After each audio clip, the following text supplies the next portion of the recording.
موقع پر کیا کہیں گے، گھر میں ماتم بچھا ہوا ہے اور برے حالات ہیں. عمار کی ماما کی طبیعت بہت زیادہ ناساز ہو پڑی ہے اور جو میری والدہ ہیں ان کی بھی طبیعت خراب ہے. اور بس یہ جو عمار کی جو موت ہے یہ شہادت ہے. میں کہتا ہوں یہ ہمارا بچہ انہوں نے زبردستی گھر میں قتل کیا ہے. میں تو اسے بھی شہید کہوں گا.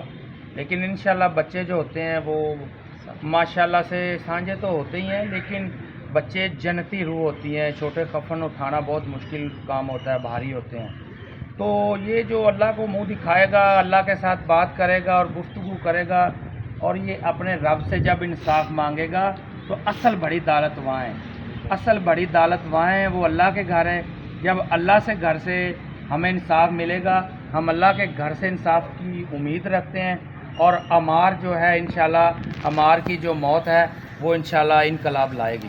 سر یہ بھی سننے کو مل رہا ہے کہ عمار کی والدہ اسی طرح کی کہ بہت کرٹیکل حالت میں پہنچ گئی ہیں.